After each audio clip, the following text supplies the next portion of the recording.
Ben H a fait votre portrait, Amélie Nothomb. Oui, je suis là. Chère Amélie Nothomb, lorsque vous préparez un livre, vous parlez de grossesse. Oui. Et lorsque le livre existe, il devient votre enfant. Oui. Eh bien, sachez, selon la même analogie, que faire votre portrait fut un accouchement difficile et sans péridurale. Ciel. Pourquoi ? Eh bien parce que vous êtes une femme intelligente, mystérieuse, subtile, raffinée. Soit typiquement le genre de femme qui ne me regarde jamais. Le genre de C'est femme sympa pour qui les autres. m'effraie. Elles se reconnaîtront. Le genre de femme qui m'effraie, le genre de femme qui me fascine. Vous me fascinez, oui, Amélie Nothomb, depuis votre œuvre jusqu'à vos chapeaux, en passant par la mélodie de votre phrasé, votre façon de vêtir avec des mots haute couture, une phrase qui se voulait sobrement prête à parler. Oui, Amélie, pardon, quand je suis face à une écrivaine, ma plume s'emballe. J'y peux rien. Face à une chanteuse, c'est ma voix qui s'emballe. Hâte de recevoir Clara Morgan. Oui, vous me fascinez, mais non, Amélie Nothomb, vous ne me regarderez jamais. Vous ne me regarderez jamais parce que, a priori, tout nous oppose. Vous étiez une enfant précoce, intelligente et curieuse. Moi, j'ai mangé des Legos jusqu'à l'âge de mes 11 ans. C'est vous dire.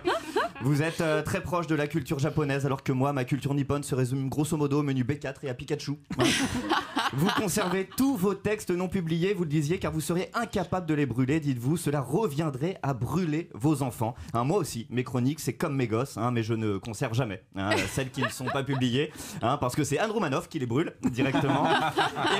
Et puis, au gré de mes recherches, au fil de votre biographie et entre les lignes de vos ouvrages, j'ai cru découvrir la femme derrière l'icône, la petite fille qui se cache derrière la geisha baroque envoûtante, la fragilité du corps sous le costume et les névroses écorchées vives d'une plume qui vient combler une enfance faite de journées de solitude et de nuits de cauchemar. Pardon. Voilà que je m'emballe de nouveau. Bref, tout ça pour vous dire, Amélie Nothomb, que même si vous ne me regarderez jamais, moi je continuerai d'être fasciné. Et je ne suis pas le seul. Les gens vous trouvent tellement génial qu'ils pensent, comme Anne le disait, que vous êtes française. On fait toujours ça en France. C'est une marque d'affection réservée seulement aux francophones qui ont du talent. Garou, par exemple, est resté québécois, lui. Aujourd'hui, vous êtes même la star de la rentrée littéraire que vous faites chaque année sans discontinuer depuis 27 ans. Et c'est rare, c'est unique même, de faire 27 fois la même rentrée sans être considéré en échec scolaire. Chapeau.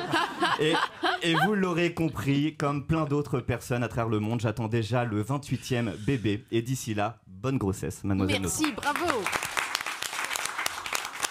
Et il s'est trompé, je vous regarde, vous êtes trompé. D'accord. Ah, il vous a séduit, Amélie Nothomb? Vous êtes séduit par Ben H? Mais à fond. wow. Quel esprit, Quel esprit. Ah oui. Et l'esprit surtout, le physique, on verra plus tard. Et son physique alors? Ah, ben c'est la radio. Écoutez, je vais le regarder plus attentivement. Voilà. Ça, c'est pas bon signe, bizarrement. Une petite coupe de champagne.